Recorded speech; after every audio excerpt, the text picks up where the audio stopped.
अस्सलाम वालेकुम and a very warm welcome. आप देख रहे हैं आज पाकिस्तान। मैं हूं सिद्रा इकबाल। बहुत बहुत शुक्रिया आपकी भरपूर सपोर्ट का, इनकरेजमेंट का, और ख़ास तौर पे इसलिए भी क्योंकि मैंने आपको बताया था कि अक्टूबर 4 और 5 को इस्लामाबाद में मेरी मास्टर क्लास होगी। So I am very excited about that today and tomorrow. और उम्मीद ये करती हूँ कि बड़े ज़बरदस्त लोगों से मुलाकात होगी। आपकी रजिस्ट्रेशन हम तक पहुँची, आपके पास हमारी कॉन्फर्मेशन पहुँच गई होगी। So it's going to be a very exciting day. सबसे पहले जी मेरी और मेरी पूरी टीम की तरफ से आपको बहुत बहुत जुम्मा मुबारक। एक ऐसा दिन जिसमें हम यकीन रखते हैं कि इंशाअल्लाह ताला तमाम दिनों का ये सरदार है और हमारे दिल में जो भी ख्वाहिश है वो पूरी होगी। और ख़ास तौर पे अगर छुट्टी की ख्वाहिश है, क्योंकि पूरा हफ्ता हम काम करके थक जाते हैं। So definitely Friday is going to be that day for you. और कई लोग ये समझते हैं कि फ्राइडे के दिन काम करना सबसे ज़्यादा मुश्किल होता है। एक तो हाफ डे का बड़ा इंतज़ार होता है, लंच आवर ज़रा लंबा मिलता है, नमाज का ब्रेक मिल जाता है, और फिर उससे भी बढ़कर कि कभी ना कभी ये थोड़ी जो ड्राउजीनेस हो रही होती है ना, वो भगाने के लिए हम लाख चाय पी लें, लेकिन हमारा जहन ऑलरेडी वीकेंड मोड पे जा चुका होता है। अगर आपने इरादा किया है कि साहिल समंदर पे जाएंगे या कोई मूवी देखेंगे या कुछ नहीं तो बड़ा देर से ही सो के उठेंगे, so definitely that is something you are looking forward to. लेकिन जी ये ड्राउजीनेस भगाने के लिए हमने जो अपने ऊपर ये कैफीन की एक खुद ही एक पाबंदी सी लगा ली है कि जितनी चाय पीते हैं लगता है कि वो हमें हशाश बशाश करेगी, लेकिन ऐसा हो नहीं पाता। कई दफ़ा ऐसा भी होता है कि आपने बहुत सारी कॉफ़ी पी है, बहुत सारी चाय पी है, इसके बावजूद वो जो किक है, वो जो अलर्टनेस है, वो आपके अंदर आ नहीं रही होती। तो जी ड्राउजीनेस ख़ास तौर पे खाने के बाद जो एक गुनूदगी हम पे तारी होती है, वो क्या हमारे काम को कितना बेकार कर देती है हम सब जानते हैं। ख़ास तौर पे फ्राइडे वाले दिन जब हमारा दिल ही नहीं चाहता लॉन्ग लंच ब्रेक के बाद काम करने का। लेकिन आपको बताते चलें कि दुनिया भर के कल्चर्स में, और ख़ास तौर पे जहाँ जहाँ ये हमारे एशिया जैसे कल्चर्स हैं, वहाँ पे ये बाकायदा रिवायत मौजूद है। जिन लोगों का इंतफाक हुआ है मिडल ईस्ट में काम करने का, वो ये जानते हैं कि वहाँ पर लंच ब्रेक दोपहर 1 बजे से लेकर 4 बजे तक आता है। यानी आप सुबह काम पर पहुँचते हैं, 1 बजे तक काम करते हैं, बीच में आपको 4 घंटे का ब्रेक मिलता है, और उसके बाद शाम 4 बजे आप अपना काम रिज्यूम करते हैं। इसके अलावा अगर आप स्पेन में देखें, साउथ अमेरिका में देखें, वहाँ पे भी स्पेनिश ज़बान में जिसको सिएस्टा कहा जाता है, उसका बड़ा रिवाज मौजूद है। इसको कहते हैं जी टिपिकली दोपहर का खाना खाने के बाद जो आप पे गुनूदगी तारी होती है, उसके लिए एक छोटा सा नैप ले लिया जाए। और जब तक हम स्कूल लाइफ में होते हैं तो ये नैप हमारे लिए बड़ा इंपॉर्टेंट होता है, क्योंकि ऐसा लगता है बड़ा पहाड़ तोड़ के आए हैं जी पूरा दिन काम शाम करके, और उसके बाद घर आके जैसे ही आपने लंच किया तो थोड़ी देर के लिए बच्चे सो जाते हैं, जब तक शाम का वो पहर नहीं हो जाता जब उनको बाहर खेलने कूदने की या कोई भी अपनी एक्टिविटी करने की इजाज़त नहीं दी जाती थी। तो आज भी ये तमाम रिवायतें हमारे यहाँ मौजूद हैं। ये जो गुनूद की तारी होती है, दैट इज़ साइंटिफिकली ये कहा जाता है, इट इज़ बिकॉज आपको खाना खाते ही आपकी बॉडी में यकायक एक प्रोसेस शुरू हो जाता है उसको डाइजेस्ट करने का। तो बाकी सारे प्रोसेस को थोड़ा सा स्लो डाउन कर देता है ब्रेन और बॉडी, और शट डाउन कर देता है, और तमाम तर जो उसकी तवानाई होती है, जो फोकस होता है, वो खाने को डाइजेस्ट करने की तरफ चल जाता है। दैट्स वाई आप थोड़ा सा उस वक्त स्लम्बर फील करते हैं। यानी ग़िज़ा कोई भी हो तब भी आप पे गुनूदगी तारी हो सकती है, और ख़ास तौर पे अगर आपने लस्सी वसी पी ली है खाने के दौरान तो उसका इफ़ेक्ट तो आएगा। लेकिन जब आगे बढ़ते हैं प्रोग्राम की तरफ, और आपको ये भी बताते चलें कि आज पूरी दुनिया में वर्ल्ड एनिमल डे मनाया जा रहा है। और इसको सबसे बड़ी वजह यह है कि इंसान की मुख्तलिफ एक्टिविटीज़ की वजह से, एक तो हम देखते हैं कि डिफॉरेस्टेशन बहुत ज़्यादा हो रही है, अर्बन एरियाज़ बढ़ रहे हैं, तो जो रिवायती तौर पे सब्ज़ा था, जंगलात थे, वो अब दुनिया भर में घटते चले जा रहे हैं। और वहाँ पे जो एक नेचुरल इकोसिस्टम होता था इन जानवरों का, वो डिस्टर्ब हो गया है। अगर आपका ताल्लुक कराची से है और आप कभी कुरंगी क्रीक की तरफ जाएं तो आज भी आपको बेचारी भटकती हुई कन्फ्यूज्ड बहुत सारे परिंदे वहाँ पे नज़र आएंगे जो कहते हैं भाई एक ज़माने में यहाँ पे क्रीक था, वो कहाँ चला गया, अब हम कहाँ पे जाएं। तो ये जो बेचारे जानवर दरबदर हुए हैं, इसकी वजह से भी कई स्पीशीज़ नापैद हो रही हैं। इसके अलावा हम ये भी देखते हैं कि ख़ास अपनी ज़रूरियात के लिए, जैसे इनकी स्किन के लिए, इनके फ़र के लिए, इनके दांतों के लिए, इनकी मुख्तलिफ इस तरह की चीज़ों के लिए जानवरों का शिकार किया जाता है, इनको पोच किया जाता है। इसकी वजह से भी बहुत सारी स्पीशीज़ हैं जो ख़त्म होती चली जा रही हैं। So I think world animal day आपको इस तरफ राग़िब करता है कि ये पूरा इकोसिस्टम, ये अल्लाह ताला ने जो कायनात, ये दुनिया तख्लीक की है, बेशक अशरफुल मखलूक़ात से ही, लेकिन और मखलूक़ात भी हैं, और हयात भी यहाँ पे रहती है, और उनका ध्यान रखना भी हमारी ही जिम्मेदारी है। तो आइए सबसे पहले आपको ये शॉर्ट डॉक्यूमेंट्री रिपोर्ट दिखाते हैं about the world animal day.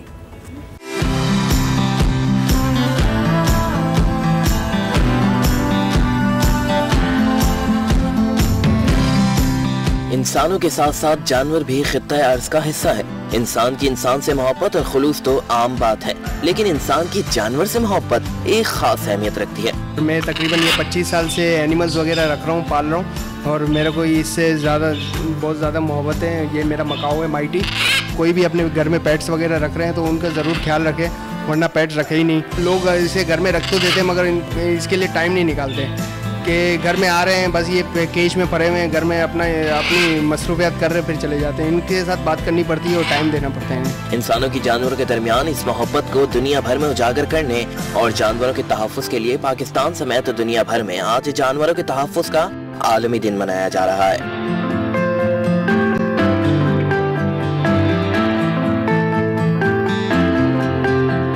जानवरों के तहफ़्फ़ुज़ का आलमी दिन मनाने का फैसला 1931 में फ्लोरेंस में माहिरीन माहौलियात के कन्वेंशन में किया गया, जिसका मकसद दुनिया भर में नायाब अक़साम के जानवरों को नापैद होने से बचाना था। ताहम इसके बाद से वर्ल्ड एनिमल डे का दायरा वसी हो गया है और दुनिया के अक्सर ममालिक में बड़े पैमाने पर मनाया जाता है।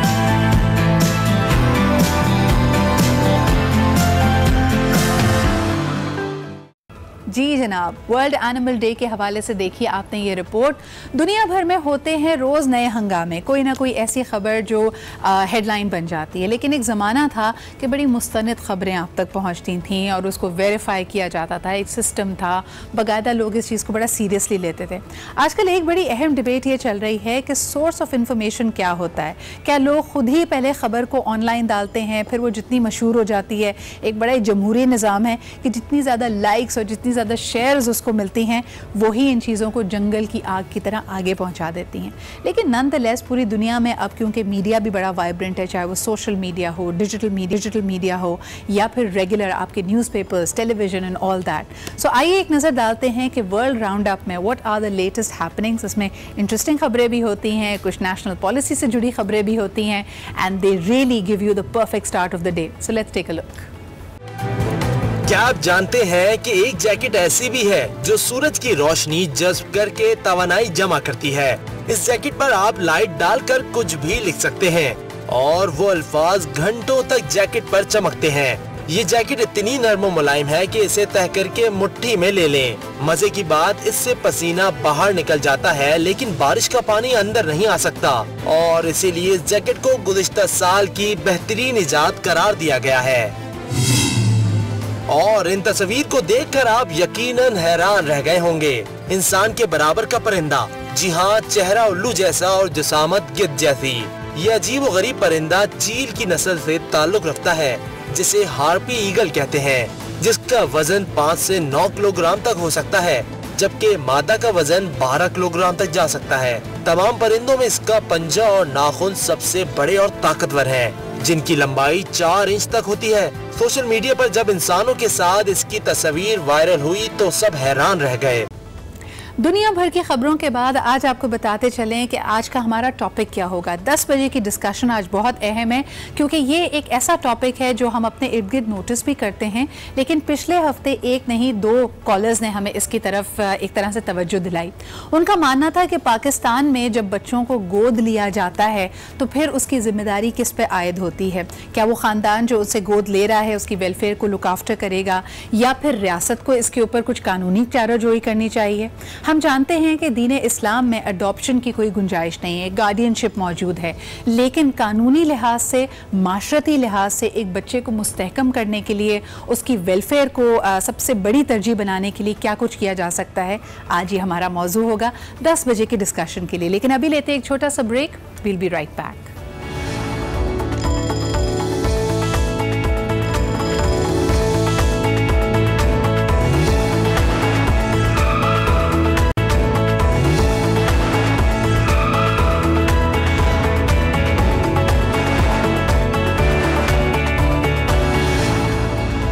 Welcome back. कहा जाता है जी, हाथी के दांत खाने के और दिखाने के और। वैसे तो इस कहावत में जिक्र हो रहा है कि जो चीज़ ज़ाहिर है, आंखों को दिखती है, हो सकता है वो सच ना हो, धोखा भी हो सकता है। लेकिन यहाँ पे हमने एम्फसाइज करना है दांतों के हवाले से। कभी कभार आप देखें कि अच्छी भली दावत का, ज़िंदगी का, किसी इंपॉर्टेंट मौके का सारा मज़ा किरकिरा हो जाता है अगर आपकी दांत में दर्द हो। और ये दांत का दर्द एक वाहिद चीज़ है जिसके लिए ना आप कुछ दबा सकते हैं, ना किसी को बता सकते हैं, बोलने से भी कासिर हो जाते हैं। और बेहतरीन से बेहतरीन चीज़ जो आपको खाने में सबसे ज़्यादा पसंद है आपके सामने रखी भी हो तो आप उसको इंजॉय नहीं कर पाते। तो इससे बचने के लिए क्या किया जाए? Oral hygiene is very important. वैसे तो अक्सर लोग अब इस बारे में ज़्यादा ख्याल नहीं करते, उनको लगता है दांत अगर गिर भी जाए तो कोई बात नहीं जी, रूट कनाल भी हो जाएगी और फिर जो ना उसका नकली दांत भी लग जाएगा और बिल्कुल ऐसा होगा जो हमारे लिए यानी दूसरे को पता भी नहीं चलेगा और क्वालिटी ऑफ लाइफ इफेक्ट नहीं होगी। लेकिन मैं फिर भी समझती हूँ कि असली होता है और जो कुदरत ने बनाई हुई चीज़ है उसका कोई नेमुल बदल नहीं है, बल्कि उसको आपने एज अ गिफ्ट संभाल के रखना है, उसको प्रिवेंट करना है। और ख़ास तौर पर अगर हम इस्लाम की बात करें तो जिस तरह हम कहते हैं कि सफाई निस्फ़ ईमान है और खुसूसन जो हम 5 मरतबा वज़ू करते हैं दिन में, इससे भी आपकी ओरल हाइजीन और चीज़ें बहुत बेहतर हो जाती हैं। लेकिन फिर भी क्या तिब्बे नबवी की रोशनी में हमारे पास कुछ अहम लाइफ हैक्स मौजूद हैं, तदावीज़ मौजूद हैं जिससे हम दांत के दर्द को, दांत में सड़न को, उसकी इन मसूड़ों की सूजश को, ये जो कॉमन हमारी प्रॉब्लम्स हैं उनको अवॉइड कर सकते हैं या नहीं? इसी हवाले से आज बात करने के लिए हमारे साथ मौजूद हैं आगा अब्बास साहब। अस्सलाम वालेकुम सर। वालेकुम सलाम, जीती रही है। क्या हाल चाल है आप? अल्लाह का लाख लाख शुक्र है। बड़ी कॉमन बीमारियां हैं और जिस तरह अक्सर लोग दांत पे तो तवज्जो देते हैं, मैं बात शुरू करना चाहूँगी आगा साहब मसूड़ों से, क्योंकि मसूड़े अगर मजबूत हैं तो दांत काफ़ी अरसे तक चलेंगे, ज़िंदगी भर आपका साथ देंगे। लेकिन पहली चीज़ जो मसूड़ों में पता चलती है वो उसकी सेंसिटिविटी होती है, ठंडा गर्म लगना होता है और खून आना होता है। इसके लिए कोई हमारे पास तिब्बे नबवी की कोई टिप या कोई चीज़? बिस्मिल्लाहिर्रहमानिर्रहीम, बिल्कुल है। देखिए, सबसे पहले तो मैं अर्ज़ ये करूँगा कि 80% जो अमराज हैं उनका ताल्लुक़ दांतों से है, क्योंकि हम तमाम ग़िज़ा दांतों के ज़रिए ही से तो चबा कर मैदे में डालते हैं। ठीक है, मैदे तक पहुंचती है तमाम ग़िज़ा दांतों से चबा के। अब दांत अगर हमारे सही से साफ़ नहीं होंगे, उसमें गंध होगी, उसमें बदबू होगी, उसमें स्मेल होगी, उसमें खून आ रहा होगा, उसमें पीप आ रही होगी, तरह तरह के मसाइल होते हैं दांतों में, तो वो तमाम ग़िज़ा आलूदा होकर बीमारियाँ पैदा करेगी। अब एक मिसाल के तौर पर एक बात कर रहा हूँ, बहुत से लोगों को अल्सर की बीमारी हो जाती है।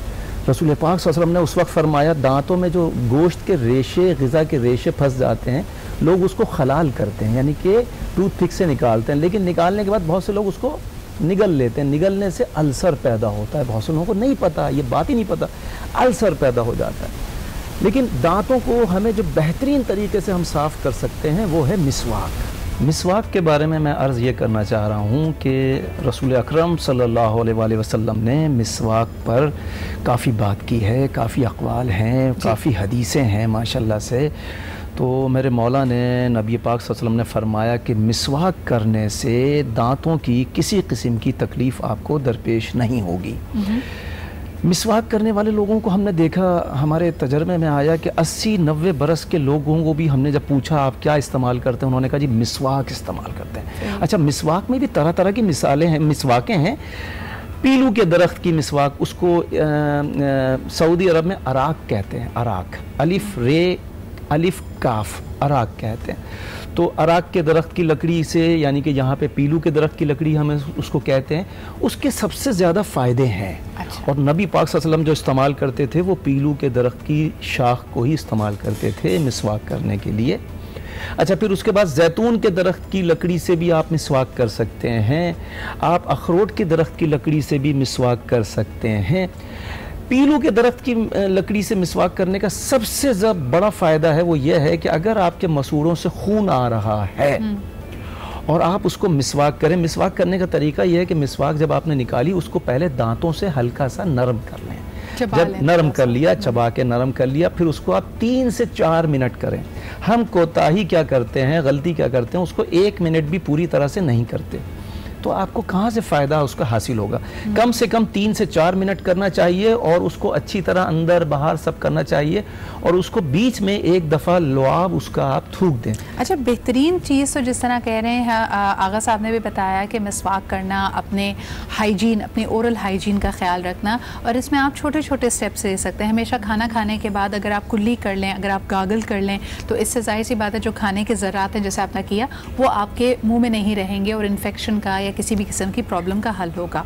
एक और चीज़ जो अब आगा साहब अक्सर डेंटिस्ट से अगर आप पूछें कि जी मसूड़ों में से खून आ रहा है या उसमें सोजिश है, तो बड़ी बड़ी दवाइयाँ या माउथ वॉशेस के बजाय वो भी आपको नीम गर्म पानी में नमक से गरारे करने का मशवरा देंगे। नमक में ऐसी क्या तासीर है? देखिए, नमक के अंदर भी एक ख़ास नमक है जिसे हम पहाड़ी नमक कहते हैं। अच्छा। पहाड़ी नमक, ये जो हमें बाज़ार में मिलता है थैलियों में पैक होके, ये वाला नमक नहीं। पहाड़ी नमक जो है उसको हम अबरेशम के साथ, अबरेशम क्या होता है, एक दरख्त है तो उसके ऊपर जो वो शहतूत के दरख्त पे जो एक कीड़ा बनाता है अपने लुआब से, उसको हम अबरेशम कहते हैं। अबरेशम को ले लें आप, पंसार की दुकान से मिल जाता है, और पहाड़ी नमक को, उसको दोनों को मिक्स करके अगर हम दांतों पे मांझेंगे दांत, उससे खून आना फ़ौरन मौकूफ़ हो जाता है। अच्छा, उस नमक के जो आप गरारे बता रही हैं, वाकई में उसके गरारे भी हमने लोगों को करा के देखे। आप यकीन करें, उसके गरारों से जो मसूड़ों में सूजन होती है या लोगों की दाढ़ें निकल रही होती हैं, तकलीफ़ के मारे लोगों की चीखें निकलती हैं, और अक्सर देखा गया कि कोई दवा भी फ़ायदा नहीं करती, एंटीबायोटिक भी लोग लेते हैं वो भी फ़ायदा नहीं करती। लेकिन ये जो नुस्खा है नबी पाक सल्लल्लाहु अलैहि वसल्लम का, अबरेशम का और नमक का, या नमक के गरारों का, आप यकीन जानिए बहुत रिलीफ मिलता है लोगों को। एब्सोल्युटली। और बल्कि ये भी कहा जाता है कि इससे बेहतर एंटीसेप्टिक या एंटीबैक्टीरियल कोई नहीं है। आपके जिस किस्म का भी प्रॉब्लम अगर हो, अगर खून आ रहा है, सोजिश है, जितना गर्म पानी आप बर्दाश्त कर सकते हैं, उसमें नमक मिलाकर आप उससे गागल कीजिए। अच्छा जी, एक जो मौजू मेरे जहन में आ रहा था, सवाल बल्कि, और उस पर मुझे थोड़ी हंसी भी आ रही थी, क्योंकि अक्सर लोग समझते हैं कि जब आप मैच्योर हो जाते हैं तो आपकी अक्ल दाढ़ निकलती है, लेकिन कुछ लोग कहते हैं दाढ़ का इस अकल से कोई ताल्लुक नहीं है, सिर्फ दाढ़ निकल रही है, अकल अभी तक नहीं आई है। उसकी जो तकलीफ है आगा साहब, उसके लिए कोई नुस्खा बताइए कि अकल दाढ़ के निकलते वक्त बड़ी तकलीफ से इंसान गुजरता है। बल्कि आजकल तो कई डेंटिस्ट कहते हैं कि जी हमारी ग़िज़ा इतनी सॉफ्ट हो चुकी है कि आपको इतने ज़्यादा मोलर टीथ की ज़रूरत ही नहीं है, और अक्सर लोग अपनी अकल दाढ़ें निकलवा देते हैं, एक्सट्रैक्ट करवा देते हैं। क्या तरीका हो सकता है उसकी दर्द को कम करने के लिए जब वो निकल रही हो? देखिए, उसके दर्द को कम करने के लिए मैं बताऊं आपको कि सेब के सिरके में थोड़ा सा शहद मिलाएं। आधा कप सेब का सिरका या 1 कप, जो ज़्यादा उसमें गरारे करना चाहता है, कुल्लियाँ करना चाहता है तो 1 कप ले ले, वरना आधा कप। 1 कप अगर आपने लिया है तो 1 टेबल स्पून उसमें शहद मिलाएं और दोनों को मिक्स करें, उससे आप कुल्लियाँ करें। आपकी अकल दाढ़ बड़ी पुरसुकून तरीके से निकलेगी, कोई तकलीफ नहीं होगी। अच्छा, अकल जो कामिल होती है, चूँकि बात अकल की हो गई,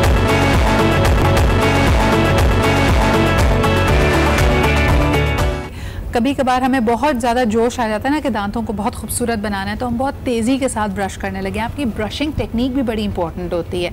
मिसवाक का जो यहाँ पे बात कर रहे थे आगा साहब, उसका एक फ़ायदा ये है कि आप उस पर बहुत ज़्यादा जोर वैसे ही नहीं लगा सकते अपने दांतों और मसूड़े पे, तो वो बैलेंस हो जाता है। लेकिन कई लोग जब टूथब्रश का इस्तेमाल करते हैं वो बहुत ज़्यादा अग्रेसिवली करते हैं, वो ज़्यादा काम को ख़राब करता है। आगा साहब, आप क्या कहेंगे? बिल्कुल काम को ख़राब करता है। एक तो उसमें टूथब्रश में बैक्टीरिया बड़ी जल्दी पैदा होता है, और मिसवाक में तहकीक हुई है, साइंस ने तहकीक की है, मिसवाक में कभी बैक्टीरिया पैदा नहीं होगा।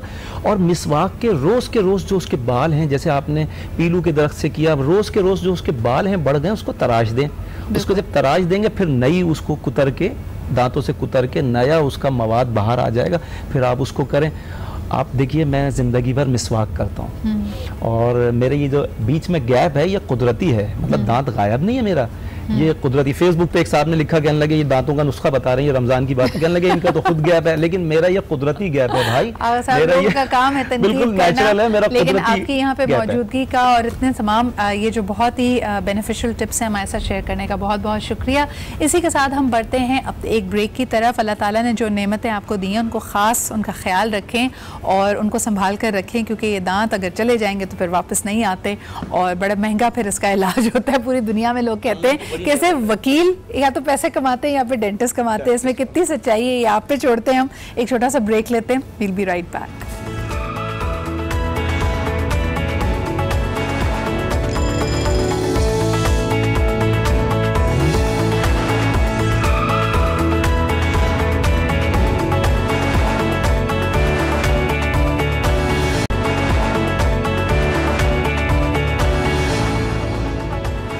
And welcome back. आप देख रहे हैं आज पाकिस्तान। आज का मौजू मेरे दिल से बहुत करीब है, क्योंकि हम बात कर रहे हैं अडॉप्शन के बारे में, जिसको हम अपनी ज़बान में कहते हैं बच्चे को गोद लेना। माँ की आगोश और उसकी गोद से ज़्यादा मेरे ख़्याल में कोई भी ऐसी जगह नहीं है जहाँ आप अपने आप को सबसे ज़्यादा महफूज तसव्वुर करें, जहाँ आप सबसे ज़्यादा सुकून पाएँ। और वो बच्चे वाकई मेरे ख़्याल में काबिल रहम हैं, और बतौर माशरा हमें उनके वेलफेयर के लिए, उनके लिए हसास होने की ज़रूरत है कि जिनके पास किसी भी वजह से ये अगर सरमाया, ये नेमत, ये रहमत मौजूद नहीं है, तो फिर हम क्या करेंगे उनके लिए। या तो ऐसे इदारे हों, ऑर्फनेजेस हों, और ख़ास तौर पे अगर कवानीन बनाए गए हैं तब भी ऐसा नहीं कि किसी के हवाले कर देने के बाद इन बच्चों की पूछगछ ना हो। यकीनन असली जो खून के रिश्ते होते हैं उनका कोई नेमुल बदल नहीं है, लेकिन फिर भी दुनिया में बहुत अच्छे लोग भी हैं जिनके अंदर ये जज्बा मौजूद है, ये हसासियत मौजूद है, जिनकी ममता ऐसे बच्चों के लिए तरसी भी है क्योंकि वो बायोलॉजिकली ख़ुद मदर्स नहीं हैं। सवाल यहाँ पे जो हम उठाने की कोशिश करेंगे कि इससे जुड़े हुए जो दूसरे रिश्ते इस बच्चे को मिलते हैं उनके साथ निभा कैसे किया जाए। अगर वालिदैन ख़ुद किसी भी वजह से बच्चे को अडॉप्ट कर रहे हैं तो क्या उनमें ख़ुद ये हम आहंगी मौजूद है कि वो अपने जो फ़राइज़ हैं, अपनी जो रिस्पॉन्सिबिलिटीज़ हैं उसको बखुशी अपने लिए लेके आ रहे हैं। फिर स्टेट, क्या हमारे इदारे आज ये नहीं जानते कि हमारे पास आए दिन ऐसी कहानियाँ आती हैं जहाँ पे बच्चे अडॉप्टेड तो नहीं हैं, अपने सगे माँ बाप के पास होते हैं, लेकिन फिर भी हरासा किए जाते हैं, अगवा किए जाते हैं। तो ऐसी सूरत हाल में जिन बच्चों को हम अडॉप्शन के लिए प्रेजेंट कर रहे हैं, चाहे वो कोई इदारा हो, कानून साजी रियासत की ज़िम्मेदारी है। और फिर रियासत का कोई ऐसा इदारा मौजूद है जो इनके वेलफेयर के लिए इनको लुक आफ्टर भी करता रहता है। क्या अडॉप्शन के लिए कोई कानूनी कार्रवाई करनी ज़रूरी होती है? क्या उसकी कोई दस्तावेजी, कोई लीगल हैसियत मौजूद है? कल को कोई अगर बायोलॉजिकल पेरेंट्स आ जाते हैं और वो अपने बच्चे को ट्रेस कर लेते हैं, तो जिनके पास वो ऑलरेडी बच्चा रहा है, क्या उनके ऊपर ये लागू हो जाएगा कि वो माँ बाप को वापस कर दें बच्चा? इससे बच्चे की जहनी सिचुएशन पे क्या फ़र्क पड़ेगा? ये वो अहम सवालात हैं जिनको आज हम हल करने की कोशिश करेंगे। आपकी भी इसमें मेरे ख्याल में शिरकत रहनी चाहिए। हमारे नंबर्स आपकी स्क्रीन पर हैं, बताइए। इनफैक्ट पिछले हफ्ते एक हमारी कॉलर के ही दिए हुए आइडिया की वजह से हमने ये सब्जेक्ट उठाया है। हम सिंगल पेरेंटिंग पे बात कर रहे थे और उनका कहना ये था कि मुझे एक ऐसे कपल ने अडॉप्ट किया जिनकी आपस में ही रजामंदी नहीं थी कि क्या वो बच्चे को अडॉप्ट करना चाहते हैं या नहीं, और इसकी वजह से मेरी ज़िंदगी में बहुत सारे दर्दनाक एक्सपीरियंसेस रहे हैं। इसके बारे में बात करेंगे। आज जो हमारा पैनल मौजूद है उनसे आपको इंट्रोड्यूस कराते हैं। दोनों ही किसी तारुफ के मोहताज नहीं हैं और आप जब इनसे मिलेंगे तो जानेंगे कि इस सब्जेक्ट से, इस पर्टिकुलर मौजू से इनका कितना गहरा ताल्लुक है। हमारे साथ मौजूद हैं आलिया सारिम और ख्वाजा नवीद साहब। अस्सलाम वालेकुम। बहुत बहुत शुक्रिया मौजूद होने का। आलिया भाभी, इस कार खैर में आप काफ़ी अरसे से शामिल हैं। बहुत सारे ऐसे बच्चे जो माँ की आगोश से महरूम थे उनको उनके वालिदैन तक पहुँचाया है आपने, और एक नए घर, एक नई ज़िंदगी, एक नई शुरुआत दी है। किन चीज़ों का ख़ास ख्याल आपका इदारा रखता है? देखिए, अगर आप लीगल चीज़ें कह रहे हैं तो उसमें हर चीज़ कोर्ट के थ्रू होती है, और उसमें उनकी सेफ्टी सिक्योरिटी के लिए, जैसा कि अभी आगे बात बढ़ती जाएगी आपको अंदाज़ा होगा कि उनका जायदाद में किसी चीज़ में कोई हिस्सा नहीं होता। इसलिए जब वो उसको अडॉप्ट करते हैं तो उसमें वो 10 लाख रुपए की कोई मालियत की कोई चीज़ है या 10 लाख रुपए कोर्ट के थ्रू ये सारा प्रोसेस होता है कि उस बच्चे के नाम किया जाता है। ये आपके इदारे की शर्त है या ये आमतौर पे शर्त? नहीं, आमतौर से शर्त नहीं है, लेकिन अल्लाह का करम एहसान है कि जब ये चीज़ हमने शुरू की और इस तरह से चैनल के थ्रू ये पैगाम दिए हैं तो अब ये चीज़ राइज होती जा रही है, क्योंकि एडॉप्शन ना हमारे मजहब में है ना हमारे कानून में। गार्जियनशिप हमारे पास है, उसमें विरासत में ये शामिल नहीं होते। तो हमने एक चीज़ ये रख दी कि आप उस बच्चे के नाम कर दें जिससे इदारे का कोई ताल्लुक नहीं है, उसकी कोई चीज़ इदारे को नहीं मिलेगी और सारा प्रोसेस कोर्ट के थ्रू होगा। इस किस्म की शराइत रख के, बहरहाल हमने तो ये भी शर्त रखी है कि जिसके पास पहले से औलाद हो या अपनी औलाद हो तो फिर हम उसको दूसरा बच्चा नहीं देते, क्योंकि ऐसा हमारे एक्सपीरियंस में रहा कि अपनी औलाद के सामने गो के बहुत अच्छे, मैं कहती हूँ बहुत अच्छे लोग इस दुनिया में मौजूद हैं, लेकिन इंसाफ क्योंकि सिर्फ अल्लाह कर सकता है, तो अपने आप को इम्तिहान में नहीं डालना चाहिए। इस तरह की बस शराइत हैं। अली भाभी, दो छोटे छोटे सवालात इसी से जुड़े हुए। क्या आपने एक ट्रेंड पाकिस्तान में अब देखा है जब सिंगल ख़वातीन जिनकी या तो शादी ना हुई भी हो या तलाक याफ्ता हो, सेपरेटेड हों, उस एज से गुजर चुकी हों कि वो ना शादी के बारे में सोच रही हैं, ना बायोलॉजिकली उनके बच्चे हो सकते हैं, क्या उनमें अडॉप्शन का रुझान आपको नज़र आ रहा है? आता है बहुत। और उसके लिए आप विलिंगली हो आप देना चाहेंगे बच्चे को? हम नहीं देते। हम नहीं देते, हमारा इदारा नहीं देता, क्योंकि हमने बच्चे को एक नॉर्मल ज़िंदगी देनी होती है। और याद रखिएगा, नॉर्मल ज़िंदगी वही होती है जब माँ और बाप दोनों हों, दोनों में हुस्न सलूक हो। क्योंकि फिर उसमें ये बात जरूर आ जाती है कि अगर माँ बाप दोनों हैं, बाप रोज आके माँ की पिटाई करता है या वो बच्चा माँ को किसी गलत काम में देखता है, तो वो जो चीजें अल्लाह की तरफ से होती हैं उसमें हमारी कोई दखल अंदाजी नहीं, यानी किसी फैमिली में क्या हो रहा है उसका इदारे से ताल्लुक नहीं। लेकिन जब इदारा किसी बच्चे को देता है तो फिर अल्लाह ताला को हम बहुत बड़े सवाल जवाब में हम आ जाते हैं। तो इदारा उस बच्चे को एक मुकम्मल जिंदगी देता है, देने की कोशिश करता है, जिसमें माँ और बाप दोनों होने चाहिए। मैं सिद्रा आपको बता नहीं सकती कि माएँ वो ख़ास तौर पे वो औरतें जिनकी शादी नहीं हुई होती, वो बच्चे को लेने के लिए किस तरह तड़पती हैं, और उनको संभालना और उन्हें ये बताना कि ये चीज़ उस बच्चे के लिए सही नहीं है, मेरे लिए बहुत ज़्यादा तकलीफ दे हो जाता है। लेकिन बात वही है कि वो एक सिंगल माँ है, वो बाप का रोल कैसे प्ले करेगी। अल्लाह की तरफ से बाप चला जाता है तो उसमें तो हमारा कोई अमल दखल नहीं है। लेकिन औरत के लिए बहुत ज़्यादा ज़रूरी कर दिया जाता है कि या शौहर की सरपरस्ती हो या बाद में बेटा हो, बेटा ना हो तो सहारे के लिए बेटी, कुछ ना कुछ होना बहुत जरूरी है। मैं ये चाहती हूँ कि मेरी औरत सबके लिए करे लेकिन अपने आप को इतना इनसिक्योर ना समझे। अल्लाह ताला ने जब किसी को इस दुनिया में भेजा है, अल्लाह ताला के लिए कुछ भी मुश्किल नहीं है, वो आपकी शादी भी करा सकता है, औलाद भी। एक गलत तासुर मेरे ख्याल में अक्सर जब इस मौजू पे बात की जाती है, ख्वाजा साहब इसमें हमारी रहनुमाई कीजिएगा, क्या कानूनन कोई ममानियत है किसी सिंगल खातून का अडॉप्ट करने के हवाले से पाकिस्तान में? नहीं, देखें पाकिस्तान में क्या है कि कोई अडॉप्शन के ना तो रूल्स हैं ना कानून है। अमेरिका में अगर आप कपल हैं, आप बच्चा अडॉप्ट करना चाहते हैं जी, वो पहले आपका पूरा साइकोलॉजिस्ट वो बुलाते हैं, आप इंटरव्यू लेते हैं, फिर आपकी ट्रेनिंग होती है, फिर आप वेटिंग लिस्ट में होते हैं और फिर उस ट्रेनिंग के बाद आपको सर्टिफिकेट मिलता है।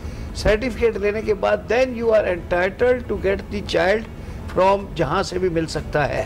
अच्छा, अब क्या है कि वहाँ से लोग अमेरिका से पाकिस्तान आ जाते हैं, यहाँ मुख्तलिफ अदारों से उनको बच्चे मिल जाते हैं। पहले कुछ ज़्यादा अमीर लोग थे वो वहाँ चले जाते थे अफ़गान कैंप्स में, और वहाँ से वो लेडी डॉक्टर और उनसे मिल के और करके बच्चा ले आते थे। फिर आई नो अ फैमिली वो ले के आ गए यहाँ पे, तो वो जहाँ पे अमेरिकन एम्बेसी ने रिफ्यूज़ कर दिया वीज़ा ऑन द ग्राउंड के इस्लाम में एडॉप्शन है ही नहीं, लिहाजा आप अडॉप्टेड चाइल्ड नहीं ले जा सकते। फिर उन्होंने इनको गाइड किया कि आप गार्जियनशिप सर्टिफिकेट लाएं, फिर हमने यहाँ सेशन जज सेंट्रल के यहाँ लगा के तो वो उनका गार्जियनशिप सर्टिफिकेट किया। अच्छा, वो माँ 3 महीने जब ये कार्रवाई चलती रही इतनी अटैच हो गई, वो बहुत अमीर आदमी की बीवी थी, यंग लड़की थी, और मतलब शादी को 7-8 साल हुए थे और अभी उसका बच्चा नहीं हुआ, तो उसने अडॉप्ट किया। उसने अपने मियाँ से कह दिया कि अगर बच्चे का वीज़ा नहीं होगा तो मैं तो रहूँगी पाकिस्तान में, आप अमेरिका चले जाएं। एक छोटा सा ब्रेक लेते हैं, विल बी राइट बैक।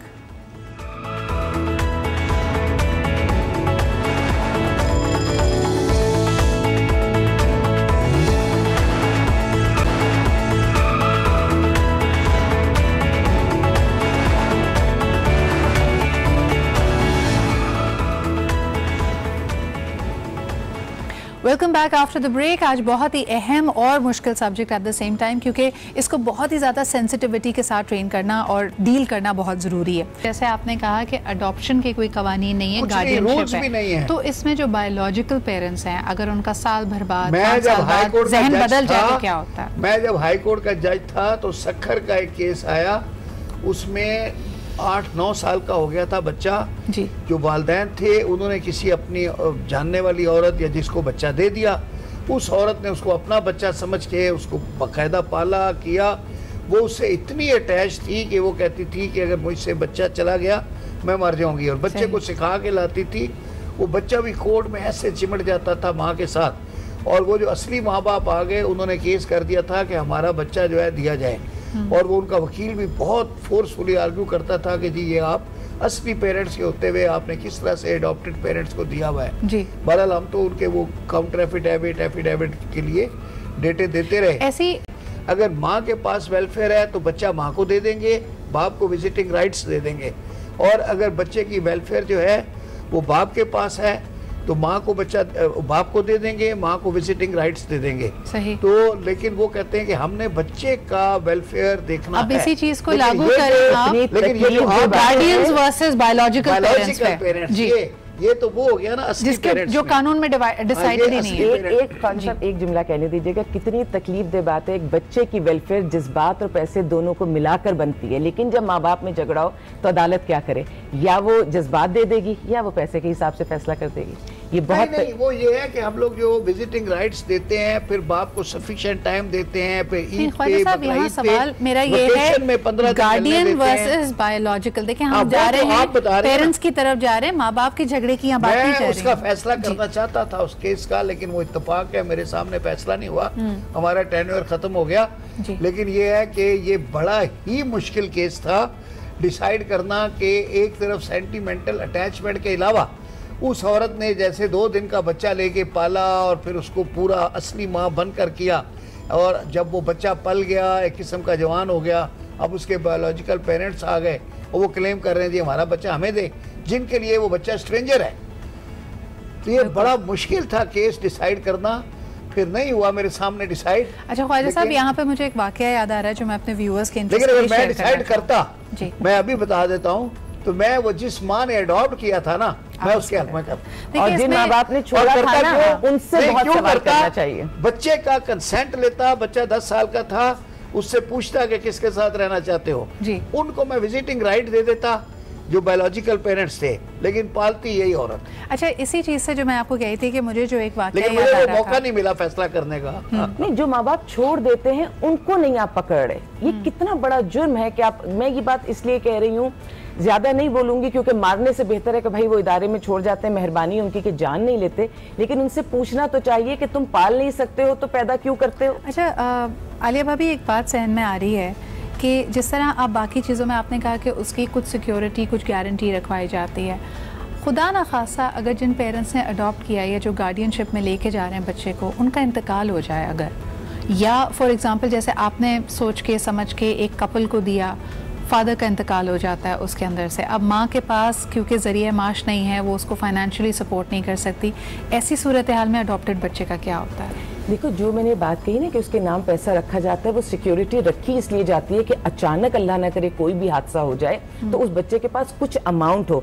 अब उसमें भी एक किस्मत की बात है कि उस बच्चे की एज क्या होगी, क्योंकि जो भी अमाउंट है ये 18 साल में मिलेगी, उसके बाद मिलेगी, अगर उस बीच में कुछ हो जाएगा तो क्या होगा। सही। अब यही मैं आपको कहना चाह रही हूँ कि इस्लाम ने जो किया है ना, बेहतरीन किया है। जब इस्लाम ने कह दिया एडॉप्शन नहीं है, मतलब एडॉप्शन नहीं है, अगर आप करेंगे उसमें 10,000 मसाइल होंगे, अगर गार्डियनशिप है तो उसको आप वहां तक रखें।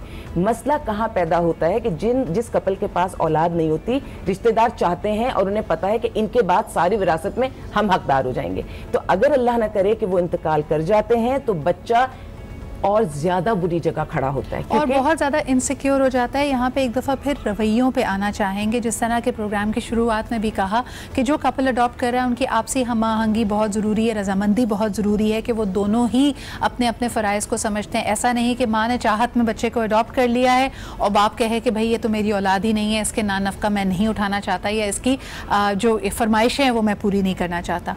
दूसरी तरफ कई दफ़ा देखने में हमारे ये भी आया है कि पेरेंट्स तो बहुत लाड प्यार से उस बच्चे को पालते हैं, लेकिन उसके इर्द गिर्द जो लोग हैं, जो बाकी रिश्ते हैं, जो बाकी लोग देखने वाले हैं, वो कभी बच्चे को एक्सेप्ट नहीं करते। और ये मामलात खड़े होते हैं जब वो बालिग हो जाता है बच्चा, उसकी शादी भी आके मामलात आते हैं, लोग कहते हैं कि जी इसके तो वाली वारिस का नहीं पता, ये किस ख़ानदान से बिलोंग करता है, किस नस्ल का है, हमें नहीं पता। तो ये वो अहम सवालात हैं जिसका हम आज एक तरह से we'll try to discuss them और उसका कोई ना कोई हल निकालने की कोशिश करेंगे। एक छोटा सा ब्रेक लेते हैं, will be right back.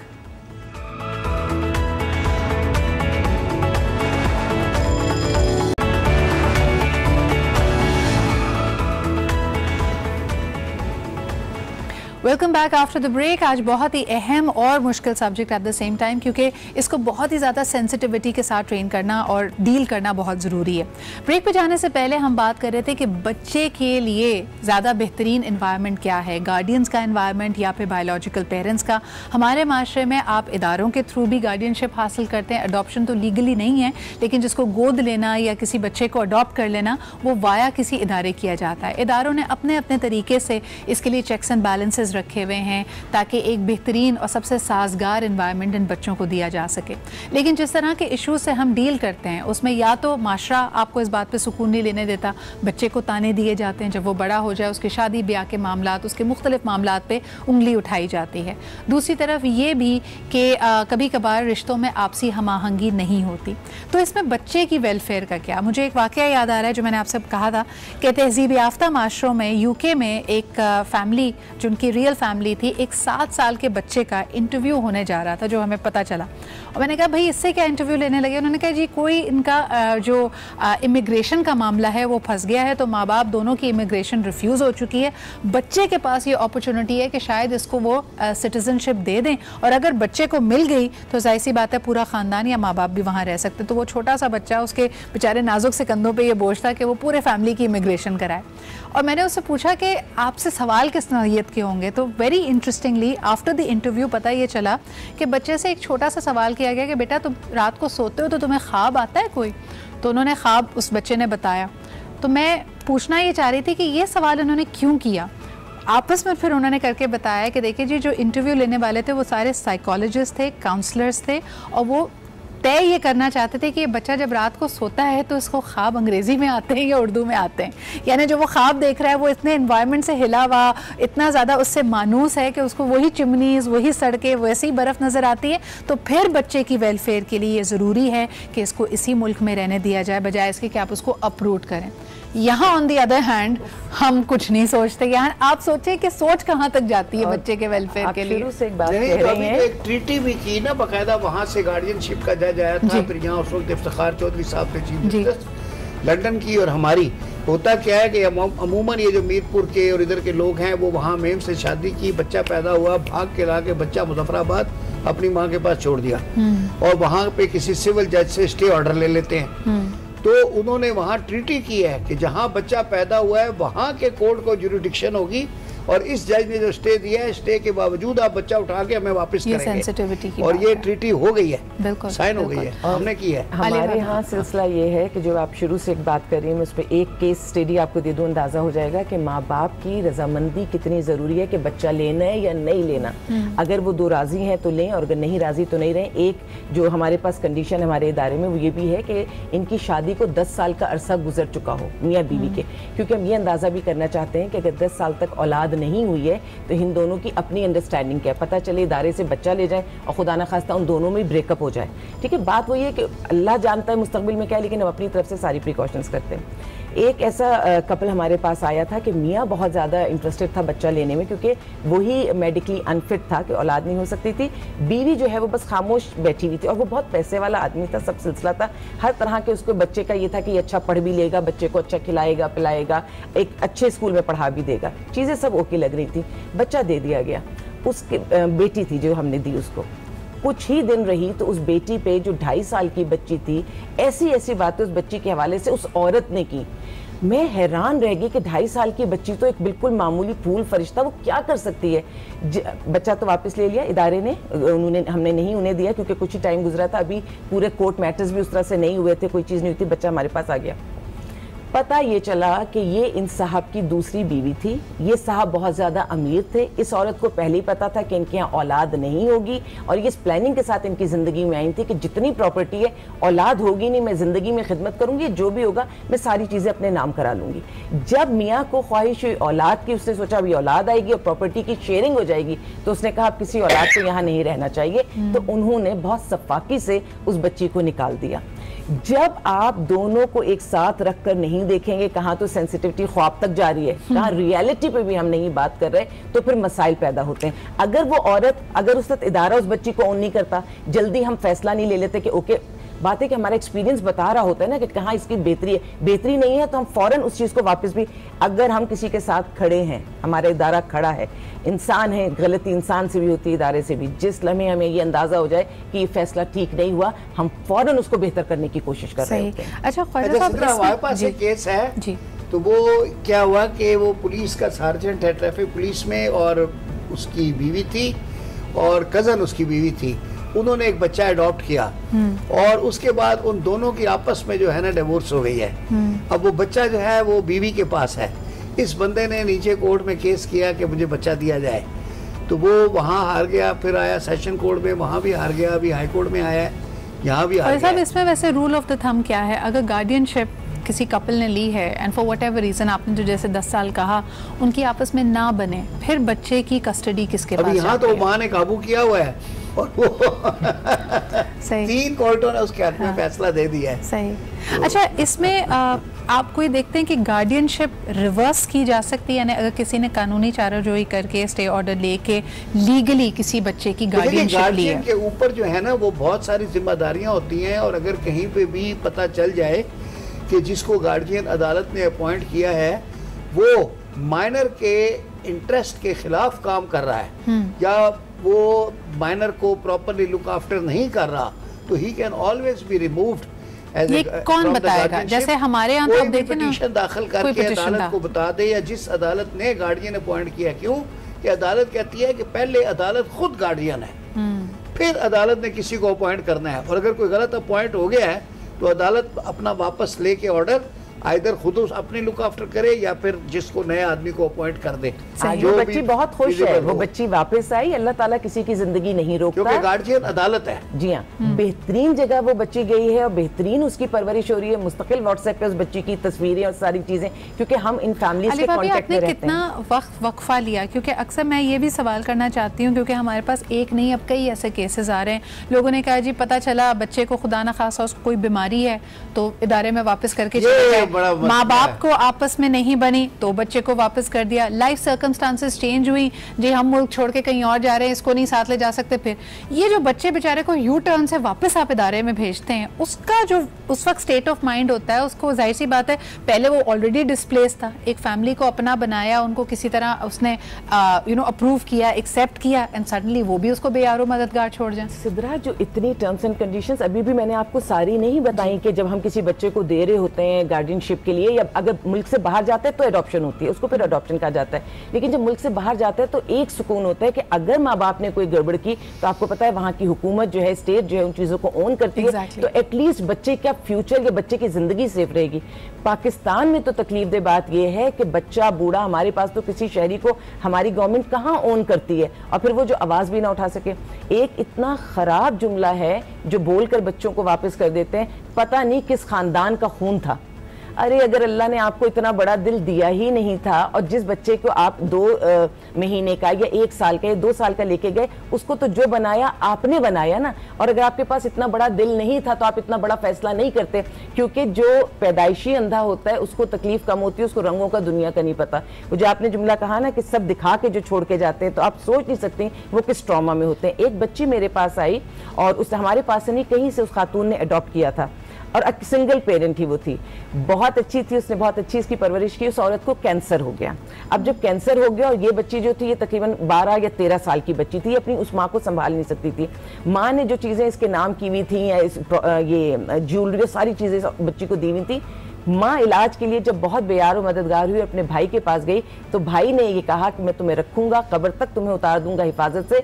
Number 1, इस बेटी से ताल्लुक खत्म करो, और अगर इससे ताल्लुक खत्म नहीं करते हो तो जो जो चीज़ इसके नाम की है या इसको दे दी है या इसको अथॉरिटी दी है, वो सब चीज़ें तुम मुझे दो। एक छोटा सा ब्रेक लेते हैं, will be right back.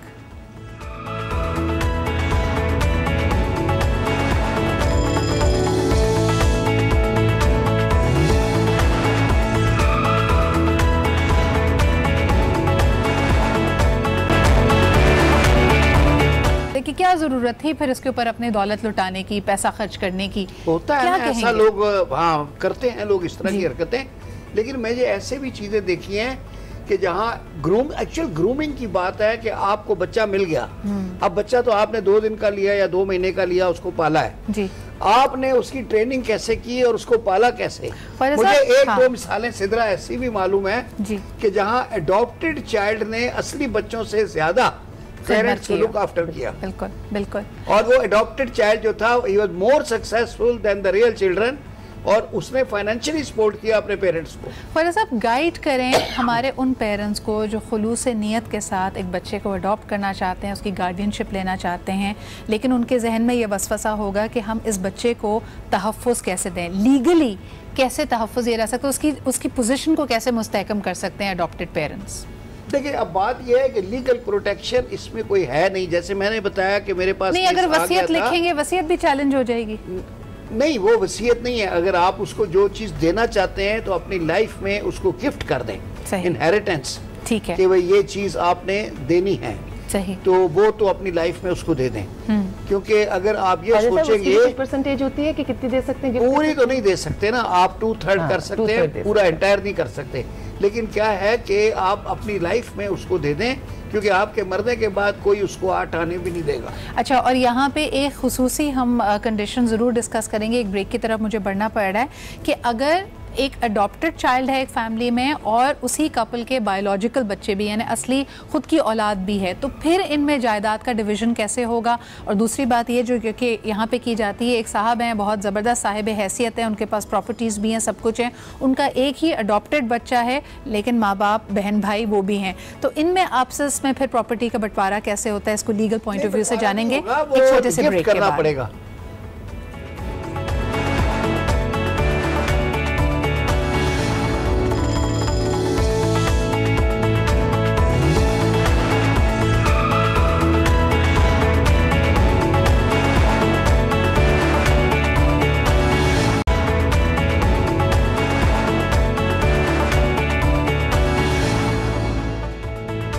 Welcome back जी। कहा जाता है कि रिश्तों में दरार डाल देता है पैसा, और बहुत सारा पैसा हो तो फिर बहुत सारी दरारें पड़ जाती हैं। बात हम ये कर रहे थे कि जो खूनी रिश्ते ऐसे हैं जिसको इस्लाम और हमारे कवानीन रिकग्नाइज़ करते हैं कि आपके मरने के बाद या आप अगर चाहें तो आपकी विरासत उनको मिल जाती है, ऐसे रिश्ते वर्सेस एक अडॉप्टेड बच्चा जिसकी लीगली या इस्लाम के दायरे में देखा जाए तो कोई वैसी हैसियत नहीं है, इनके बीच में मामलात को कैसे सेटल किया जाए। ख्वाजा साहब ने ब्रेक पे जाने से पहले कहा कि विरासत में, वसीयत में इनका कोई हिस्सा नहीं बनता, इनको गिफ्ट अगर आप अपनी ज़िंदगी में दे दें तो दैट्स दी ओनली वे। क्या उसको भी खून के रिश्ते जाके चैलेंज कर देते हैं? नहीं, कानून गिफ्ट कर दिया है और उसको बाकायदा रजिस्टर्ड गिफ्ट डीड के जरिए करवा दें, अपनी लाइफ में म्यूटेशन करवा दें। अगर बैंक अकाउंट है तो उसमें उसका नाम डाल दें, वो साइन का पावर दे दें, तो आपने अपनी लाइफ में उस बच्चे को सिक्योर कर दिया। क्योंकि बात क्या है कि जब तक सांस आ रही है तो आप ख्वाजा नवीद है, इधर आंखें बंद हुई तो आप मैयत हो गए। सही। तो उसके बाद क्या है कि जो आपकी मलकियत है वो आपकी नहीं है, वो लीगल एयर्स की है, इट फॉल्स टू देम। तो अब यहाँ पे आ गया कि अडॉप्टेड बच्चा, अब आपको उससे इतना प्यार है कि आपका लाइफ में उसके सिवा कोई दूसरा है ही नहीं। लेकिन जैसे आप मैयत हो गए, लीगल एयर्स आ जाएंगे इधर उधर से, वो तो गिद्धों की तरह, वो भाई के बेटे, बहन के बेटे, आगे बेटे, क्योंकि आपका अपना तो बच्चा कोई है ही नहीं। अच्छा, और जहाँ अपना बच्चा भी हो ख्वाजा साहब, वहाँ क्या होगा? तो बिल्कुल सही कह रहे हैं, अपना इदारे ने जहाँ अपना है तो उसको तो मिलेगा ना। नहीं, लेकिन आपने कभी 10 लाख सॉरी अली भाभी, आपने जैसे कहा कि गिफ्ट किसी ने अपनी जिंदगी में अपने अडॉप्टेड बच्चे को कर दिया है, लेकिन उस शख्स की कोई अपनी बायोलॉजिकल औलाद भी है।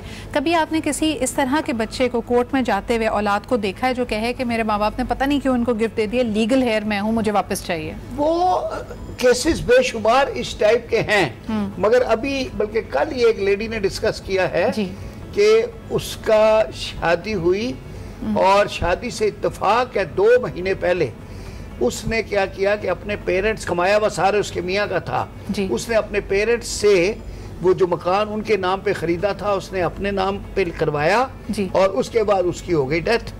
अब इसने जब हेयरशिप उसके लिए सक्सेशन सर्टिफिकेट के लिए अप्लाई किया तो एक बेटी ने चैलेंज कर दिया कि जी वो मेरे पेरेंट्स ने जो अपनी एंटायर प्रॉपर्टी गिफ्ट की थी हमारे भाई को, तो वो जो है लीगल नहीं है, और सुना है कि वो अलाउ भी हो गई है वो एप्लीकेशन। ठीक है, तो अच्छा, मैं एक सही है सिद्रा जो भी आप बात कर रही हैं, इसीलिए मैं कह रही हूँ कि आपने ये केस समझाया आपको कि एक लड़का था बाहर मुल्क चला गया, उसने पैसे कमाए, अपनी वालदा के नाम के ऊपर मकान खरीदा, उसके बाद वो पाकिस्तान आ गया, उसने शादी की। शादी के बाद क्या हुआ कि उसने कहा जी कि ये मेरा जो मकान है मेरे नाम कर दें, तो माँ बाप ने उसको गिफ्ट डीड के हिसाब से अपने नाम उसने करा दिया। अब अल्लाह का करना क्या हुआ कि इधर उसके नाम हुआ, 2 महीने बाद उसकी डेथ हो गई। तो अब वो माँ बाप के पास तो नहीं था, वो इस लड़के के नाम था। अब लीगल एयर्स में ये भी शामिल है, बहनें भी शामिल हैं, सारे अब यानी उसका कानून निकाला जा रहा है। अच्छा, अब क्योंकि मेरे पास कोई औलाद पैदा नहीं हुई, बिल्कुल। अच्छा ख्वाजा साहब, ये तो एक पर्टिकुलर केस हो गया, अब एक बहुत ही हसास मौजू की तरफ आना चाहूँगी। आम तौर पे जैसे कुदरत का कानून है, अगर आप एक फैमिली वेव पे होता है कपल, तो वो ऑलरेडी प्लानिंग करना शुरू कर देता है, ख्वाब बुनता है, तैयारियां करता है, माँ उसकी हर हरकत और सकनात को अपने अंदर महसूस कर पाती है, तो she is building up towards it. जहाँ पे बच्चे नहीं होते तो बहुत सालों की लॉन्गिंग होती है, यर्निंग होती है, हसरत होती है, लेकिन एट द सेम टाइम जहाँ जहाँ आपकी उम्र बढ़ती जाती है, जैसे आलिया भाभी ने कहा इनके इदारे ने एक शर्त ये रखी है कि एटलीस्ट आपकी शादी को 10 साल, यानी 10 साल एक कपल तरसता रहा है बच्चे के लिए। आप नाज रखे उठाना भी चाहते हैं, लेकिन शायद आप उम्र के उस हिस्से में हैं जहां आप बच्चे को और उसकी नफ्सियात को उस तरह समझ ना सकें, आपकी अपनी पर्सनालिटी भी रिजिड हो चुकी है। आलिया भाभी, जो कपल्स अडॉप्शन की तरफ जाना चाहते हैं वो अपने अंदर क्या, अपने आप को तैयार कैसे करें, उनके अंदर एक पर्सनालिटी वाइज, एक नफ्सियाती तौर पे क्या क्या क्वालिटीज़ होनी चाहिए? औरत जो है ना वो पैदाइशी माँ होती है, उसकी कोई उम्र नहीं होती। मैंने शेल्टर में 5 साल की बच्ची को भी माँ देखा है, जब उसके साथ उसके छोटे बहन भाई होते हैं ना तो वो बिल्कुल माँ की तरह ट्रीट करती है। तो ये चीज़ अल्लाह ताला ने अंदर डाली हुई है, इसके लिए औरत को कोई ज़्यादा परेशान होने की ज़रूरत नहीं है। हाँ, ये जो हम बेजा लाड करते हैं वो तो अगर अपने माँ बाप भी करते हैं तो भी बच्चा स्पॉइल होता है, और ये भी करते हैं तो स्पॉइल होता है। बात ये है कि हमारी ऑब्जर्वेशन कैसी है, चाहे औलाद है या औलाद नहीं है। आपकी औलाद नहीं है ना, आप तो किसी की औलाद रहे हैं, आपको ये पता है कि आपकी तरबियत किस तरह हुई। जैसे मैं हमेशा एक बात कहती हूँ कि मैं कुछ भी नहीं हूँ सिवाय उसके कि जो मेरी माँ ने मुझे बनाया है, और मैं सारी जिंदगी उन्हीं चीजों को फॉलो करती रही जो मैंने अपनी माँ को करते देखा। जब अल्लाह ताला ने मुझे किसी मकाम पर पहुंचाया, आज हजारों लाखों बच्चियां जो हैं मेरी बात सुनती हैं या उसको समझती हैं, तो वो सारा कुछ जो मेरे अंदर था वो मेरी माँ का है। मैंने बहुत ज्यादा एक्सपेरिमेंट्स नहीं किए। लेकिन आलिया भाभी, कुछ खवातीन कुछ सोच के जैसे बच्चे को अडॉप्ट किया ना, या तो बच्चा बिल्कुल गोद में है, कमसिन है, तो उसका कोई माजी नहीं है, लेकिन कभी कभार जैसे हम अभी जिक्र कर रहे थे यहाँ पे कि पाकिस्तान में 2005 में एक हौलनाक जल्जिला आया, बच्चा हो सकता है किसी ट्रॉमा से भी निकला हो, उसके असल माँ बाप की बायोलॉजिकल डेथ उसने अपने सामने देखी हो। ऐसे बच्चे को कितना वक्त देना चाहिए, उसको कैसे ट्रीट करना चाहिए ना? आप तो सोचते हुए आ रहे हैं कि वो बच्चा एंटर होते ही आपको मम्मी डैडी कहने लगेगा, आपकी हर बात मानेगा, बच्चा उसके सबकॉन्शियस में हर चीज है। जी देखो, मोहब्बत एक ऐसी चीज है जो सारे जख्म भर देती है, लेकिन किसको कितनी मोहब्बत चाहिए और कब चाहिए ये पर्सनालिटी टू पर्सनालिटी वेरी करता है। कौन पीछे से कितनी तकलीफ लेकर आया है, उसमें अगर आपका जज्बा सच्चा है, आपकी ऑब्जर्वेशन अच्छी है, तभी तो हमारा इदारा कोशिश करता है कि पढ़े लिखे लोगों सब चीजें हम क्यों देख रहे होते हैं, ताकि वो सारी चीजें तरीके से लेकर चल सके। देखिए, जानवर भी टेम हो जाता है, बिल्ली भी टेम हो जाती है, आपसे प्यार करती है, आपके बेड में घुस जाती है। नहीं, आप बिल्ली को प्यार करते हो, बिल्ली आके, मैंने कई लोगों को देखा है उनके बेड पे बिल्ली सो रही है, बहुत लोगों को देखा है। चाहे अपने माँ बाप हो, चाहे आप बच्चा कहीं से अडॉप्ट करें, जो बेहतरीन चीज, जायदाद पे झगड़े तो बहुत है। मैंने तो ये भी देखा है कि अगर औलाद नहीं पैदा हो रही, मियाँ के पास जायदाद है, अमेरिका चले गए, वापस आए या कहीं और चले गए तो पता चला जी कोई बच्चा भी इनके साथ है, पाकिस्तान में मरी चले गए, वापस में बच्चा है, बाद में डीएनए हो रहा होता है क्योंकि क्लेम होता है कि बच्चा इनका नहीं है। तो बहुत तमाशे देख रही हूँ प्रॉपर्टी पे। आप अगर बच्चे को कुछ भी ना दें, चाहे वो आपका बच्चा है चाहे वो आपका बच्चा नहीं है, एक अच्छी तालीम, अच्छी तरबियत, अच्छी खुराक और अच्छा माहौल, जिस बच्चे को आपने ये चीजें दे दी उसके बाद उसको जायदाद की भी जरूरत नहीं रहती। लेकिन हमारा इदारा पैसे, या और भी जहाँ पे होता होगा, पैसे कोर्ट के थ्रू उस बच्चे के नाम सिर्फ करवाते ही इसलिए कि जिस माँ बाप को पैसे की चाह है, मेरी अपनी औलाद होगी तो मैं उसके नाम सब कुछ करती हूँ ना। अब मैं अगर किसी और का बच्चा ले रही हूँ, बच्चा तो ले रही हूँ लेकिन उसके नाम कुछ नहीं कर रही। इससे क्या है कि उसके अंदर अपनी एक पैसे की चाह है। जिस माहौल में, जिस माँ बाप में, जिस घराने में पैसे की चाह है, वहां पर बच्चा अडॉप्ट नहीं करना चाहिए। अच्छा, एक आखिरी सवाल ख्वाजा साहब आपसे करना चाहूँगी कि हम माशाल्लाह सारे ही लोकल सिस्टम में पले बड़े, अपने घरों में छत्तर खा के, डांटें खा के, लेकिन माँ बाप अगर अपने असली बच्चे को मारते या कुछ कहते हैं तो बुरा नहीं लगता, क्योंकि हमें इस बात पे शक ही नहीं होता कि ये माँ बेलौस मोहब्बत नहीं करती अपने बच्चे से, बल्कि मारती भी है तो हम कहते हैं कि भाई इसकी बेहतरी के लिए मार पड़ रही है, इसकी तरबियत के लिए पड़ रही है। फिजिकल वायलेंस एंड अब्यूज़ बच्चे के लिए उसको बना भी सकता है और उसको कम्प्लीटली शैटर भी कर सकता है। अडॉप्टेड बच्चों के लिए जो गार्डियनशिप में जाते हैं, इस बात का कैसे लीगली देखा जाए, कोई इन पे रोक टोक होती है? जैसे आपने खुद कहा कि स्टेट सबसे पहला गार्डियन तो स्टेट खुद है, स्टेट चेक रखता है। देखिए ना, बच्चा खुद तो मासूम है, वो नहीं आएगा। फिर ये है कि जो भी कोई अड़ोस पड़ोस में लोग रहते हैं, जिस तरह आपने देखा नहीं इस्लामाबाद में वो एक सेशन जज की बीवी जो हाथ जलाती थी लड़की का, तो पड़ोसियों ने इतला दी तो पूरा कानून हरकत में आ गया।